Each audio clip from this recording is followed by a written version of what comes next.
In 1965, Ferdinand E. Marcos was elected president of the Philippines. He was a part of the political party called Kilusang Bagon Labanan, which is extremely right-winged.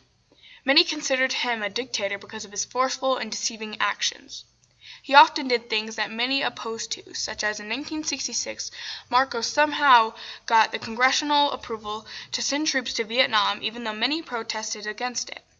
Then later, in 1969, he was the first Filipino president to win a second term, but many suspected and accused Marcos of cheating. And this wouldn't be the last time. Jump ahead a few years to Benigno, nicknamed Nino Aquino Jr.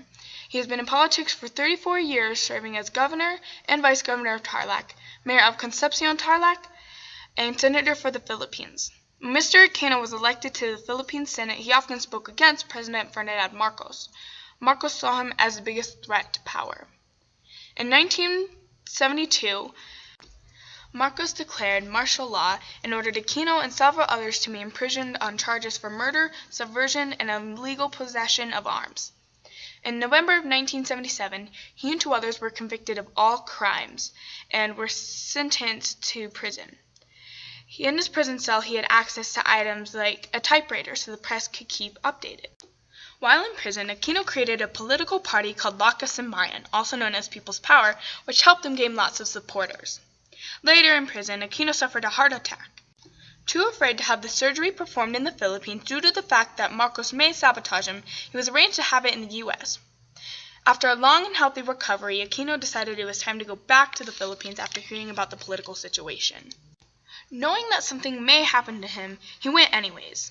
On August 21, 1983, at the Manila International Airport, known as the Manila Nino Aquino International Airport, Benigno Aquino Jr. was shot and killed instantly, seconds after he exited Flight 811. The Filipino people had lost a beloved gentleman. His funeral was held on August 30, 1983. Millions of Filipinos waited to see him one last time. Fast forward a few years to 1985. Marcos declares a snap election because many authorities are questioning his rule. A rising competitor, Corazon Cory Aquino, the widow of Nino Aquino, is on her way to end the tyranny. The campaign is called CAPM, Corazon Aquino for President Movement.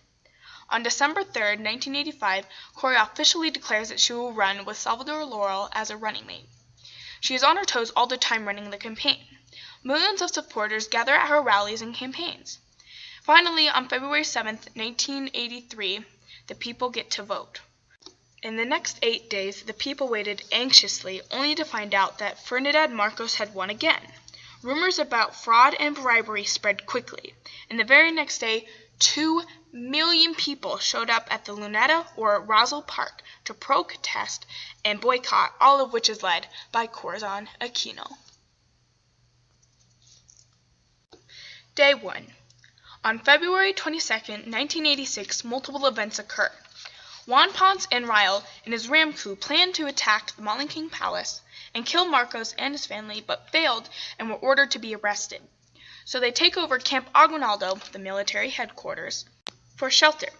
Unless the Ram crew could get enough support, they would be put into custody. Desperate, the Ram crew finally gets support from Fidel Ramos, the Chief of Staff of the Armed Forces of the Philippines. Still on the verge of arrest and possible murder, Enrile calls on Cardinal Jomson for help, saying, "I will be dead within 1 hour. I do not want to die. If it is possible, do something. I'd still like to live." Cardinal Jomson is the Archbishop for Manila. Cardinal Sin takes matters into his own hands when he goes on Radio Veritas to speak on behalf of Enrile and gain support and food for the soldiers in Aguinaldo.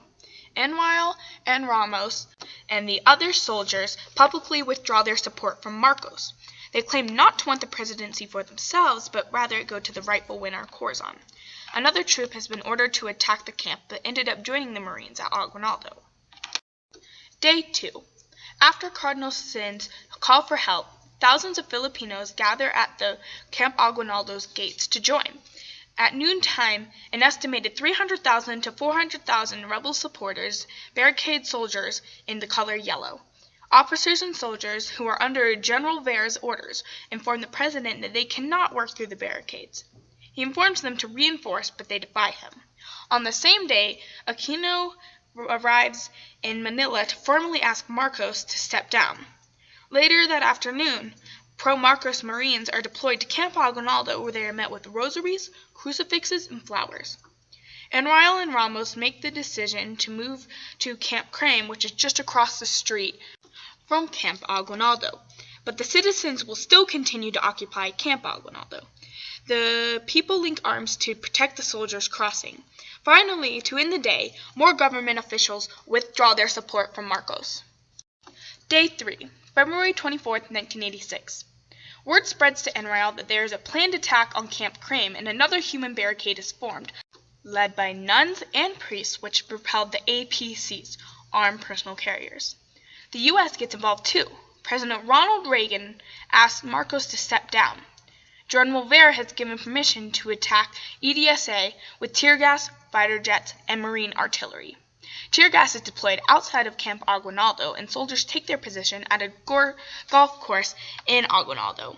Fortunately, the 15th Air Strike Wing joins the rebellion and takes 7 gunships with them. President Marcos flees the country and makes an appearance for a conference with his generals on Channel 4, but was cut off by rebel soldiers who took control of the channel. Rebel soldiers fly over Villamore Air Force Base and destroy some helicopter gunships. They also take it upon themselves to fire at the Mulligan Palace. Day 4, February 25, 1986. Corazon Aquino takes an oath into office while President Marcos does the same. While Marcos's inauguration is being aired on channels 2, 9, and 13, but once again it was cut off due to rebel soldiers.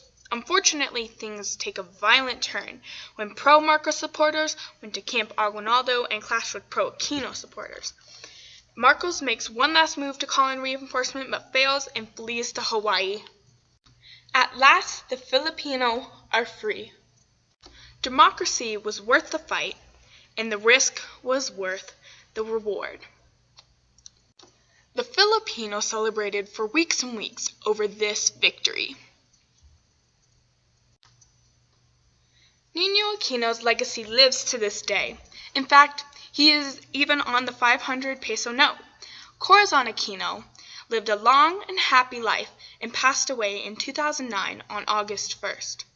To this day, Filipinos honor such an influential woman, and she truly inspires me too.